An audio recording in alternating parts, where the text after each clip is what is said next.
ในสมัยพุทธกาลมีพราหมณ์ผู้หนึ่งนามว่าอทินบุพกะเขาเป็นคนตระหนี่ถี่เหนียวมากไม่เคยทำบุญทำทานหรือให้อะไรแก่ใครเลย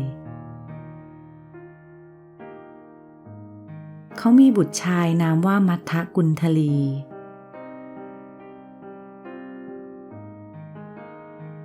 อทินบุพกะอยากจะให้เครื่องทองของประดับเป็นเครื่องแสดงความรักของเขา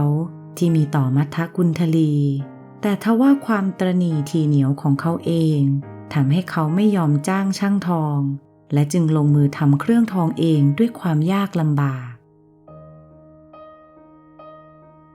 วันหนึ่งมัทธกุณฑลีล้มป่วยลงอทินบุพกะผู้เป็นพ่อรู้สึกไม่สบายใจและเป็นห่วงลูกชายมากแม้ว่าอทินบุพกะจะรักลูกไม่อยากให้ลูกชายของเขาตายแต่จิตใจของเขาก็ไม่สามารถที่จะหยุดครุ่นคิดอยู่กับเรื่องทรัพย์สมบัติและเสียดายเงินทองที่หามาได้อย่างยากเย็นจนในที่สุดความตระหนี่ถี่เหนียวของเขาก็ครอบงำจิตใจเขาจึงตัดสินใจไม่ตามหมอมารักษาลูกเมื่อไม่ได้รับการรักษาอาการของมัทธกุณฑลีก็ไม่ดีขึ้นมีแต่จะทรุดลงไปเรื่อยๆเมื่ออาการของมัทธกุณฑลีไม่อาจจะเยียวยาได้แล้วอทินบุพกะจึงตัดสินใจไปตามหมอแต่หมอก็ปฏิเสธที่จะรักษาและกล่าวว่าอาการป่วยของมัทธกุณฑลีรุนแรงเกินกว่าจะรักษาได้แล้วเมื่อทราบว่าลูกกำลังจะตายอทินบุพกะก็เศร้าโศกเสียใจอย่างแสนสาหัสแต่เขาก็ไตร่ตรองและคิดว่าโดยทั่วไปแล้วเมื่อมัทธกุณฑลีล้มป่วยผู้คนก็จะต้องอยากมาเยี่ยมมาอำลาและมาหาที่บ้านคนเหล่านั้นก็จะเห็นเงินทองและทรัพย์สมบัติที่เรามีและในอนาคตก็จะเป็นเหตุที่ทำให้คนมาขอยืมเงินหรือมาขอความช่วยเหลือจากเราเพื่อเป็นการตัดไฟแต่ต้นลมไม่ให้ใครมาเห็นสมบัติในบ้านเขาจึงจัดการให้คนมาหามัทธกุณฑลีออกไปข้างนอกในวันนั้นองค์สมเด็จพระสัมมาสัมพุทธเจ้าผู้มีความเมตตากรุณาต่อสรรพสัตว์ทั้งหลายอย่างหาที่ประมาณมิได้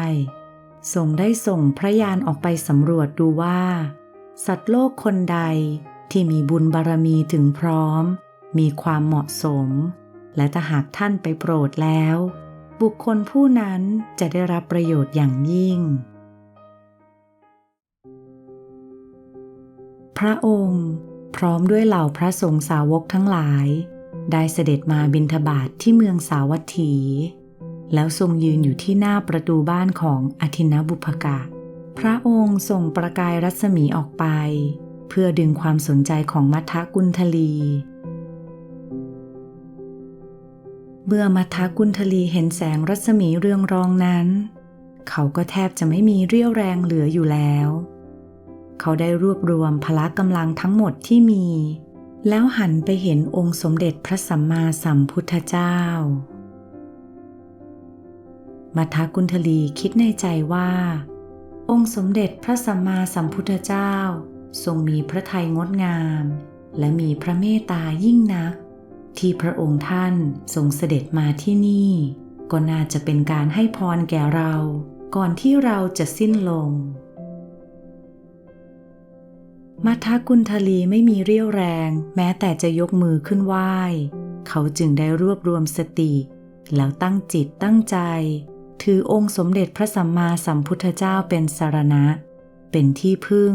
ด้วยความศรัทธาอันแรงกล้าหลังจากนั้นไม่นานมัทธกุณฑลีก็สิ้นใจตายผลจากการที่มัทธกุณฑลีตั้งใจมั่นถือไตรสรณคมเป็นสรณะด้วยความศรัทธาและรู้อยู่เต็มหัวใจว่านี่เป็นทางเดียวที่วันหนึ่งเขาจะสามารถดับทุกข์และถึงซึ่งพระนิพพานได้มัทธกุณฑลีมีจิตใจที่เบิกบานเปี่ยมล้นไปด้วยความสุข ก่อนที่เขาจะสิ้นใจตายเขาจึงได้ไปเกิดในสวรรค์ชั้นดาวดึงส์อาทินะบุพกะนั่งกอดหลุมศพของลูกชายอยู่อย่างนั้นด้วยหัวใจที่แตกสลายมัทธกุณฑลีมองลงมาจากสวงสวรรค์เขาได้เห็นพ่อของเขากำลังเศร้าโศกเสียใจอย่างหนักอยู่ตรงที่ฝังศพของเขาและไม่ยอมจากไปไหนมัทธกุณฑลีจึงมาปรากฏกายในร่างเดิมพ่อของเขาพูดขึ้นว่าลูกพ่อนั่นเจ้าใช่หรือไม่ใช่แล้วท่านพ่อนี่ลูกเองตอนนี้ลูกไปเกิดใหม่อยู่บนสวรรค์ชั้นดาวดึงส์แล้วลูกพ่อเหตุใดเจ้าจึงไปเกิดบนสวรรค์ชั้นดาวดึงส์ได้เล่าก่อนที่ข้าจะตายข้าได้ถือองค์สมเด็จพระสัมมาสัมพุทธเจ้าเป็นสรณะด้วยจิตที่ตั้งมั่นพร้อมความศรัทธาอันแรงกล้าหลังจากนั้นข้าจึงได้ไปเกิดบนสวรรค์ท่านพ่อท่านควรหมั่นทำบุญทำทานให้มากเมื่อตอนที่ลูกยังมีชีวิตอยู่ความตระหนี่ทีเหนียวของท่านทำให้เราทั้งสองคนพลาดโอกาสที่จะได้สร้างบุญสร้างบารมีซึ่งจะนำพาไปเกิดในภพภูมิที่สูงขึ้นเพื่อเป็นการสร้างบุญสร้างเหตุที่ดีท่านควรนิมนต์องค์สมเด็จพระสัมมาสัมพุทธเจ้าเพื่อรับถวายภัตตาหารจากท่านเถิดดังนั้นในวันรุ่งขึ้นอาทินะบุพกะจึงได้ถวายภัตตาหารแด่พระพุทธเจ้าและเหล่าภิกษุสงฆ์หลังจากเสวยภัตตาหารแล้วอาทินะบุพกะก็ถามพระพุทธองค์ว่าเป็นไปได้หรือพระเจ้าค่ะ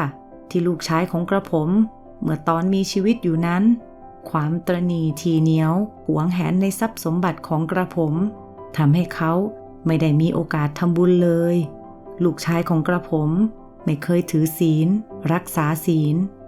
แต่ด้วยเหตุคือการถือองค์สมเด็จพระสัมมาสัมพุทธเจ้าเป็นสรณะและเป็นที่พึ่งด้วยความศรัทธาอันแรงกล้าทำให้ลูกชายของกระผมไปเกิดบนสวรรค์ได้จริงหรือแทนที่พระองค์จะตอบคำถามด้วยตนเองพระองค์ทรงให้มัทธกุณฑลีมาปรากฏกายในร่างของเทวดามัทธกุณฑลีปรากฏกายขึ้นและบรรยายถึงการที่ได้ไปเกิดใหม่บนสวรรค์ชั้นดาวดึงส์ด้วยตนเองจากนั้นอาทินะบุพกะและทุกคนณที่นั้นจึงเชื่อมั่นว่าเพียงตั้งใจถือไตรสรณคมยึดมั่นในองค์สมเด็จพระสัมมาสัมพุทธเจ้าด้วยความศรัทธาอย่างแท้จริงก็ส่งผลให้มัทธกุณฑลีได้รับผลอันยิ่งใหญ่มหาศาลนี้ได้พระพุทธองค์จึงตรัสว่าธรรมทั้งหลายมีใจเป็นใหญ่มีใจเป็นหลักเป็นประธานเมื่อบุคคลใดมีใจผ่องใสแล้วการทำการพูดก็พลอยดีไปด้วยเพราะความดีนั้นความสุขก็จะติดตามมาเหมือนเงาตามตนเมื่อจบพระธรรมเทศนาแล้วมัทธกุณฑลีซึ่งเป็นเทวดาพร้อมด้วยอาทินะบุพกะผู้เป็นพ่อก็ได้เข้ากระแสธรรมบรรลุธรรมขั้นที่หนึ่งคือสำเร็จโสดาปัตติผลและได้เป็นพระโสดาบันอาทินะบุพกะก็ยังบริจาคทรัพย์สมบัติส่วนใหญ่ของเขาเพื่อเป็นปัจจัยในการส่งเสริมและสนับสนุนคำสอนขององค์สมเด็จพระสัมมาสัมพุทธเจ้าด้วยคุณได้เรียนรู้อะไรจากนิทานเรื่องนี้บ้างหวังว่าคุณได้รับประโยชน์จากเรื่องนี้คลิกไลค์หากคุณชอบและคลิก subscribe เพื่อติดตามคลิปวิดีโอใหม่ในครั้งต่อไป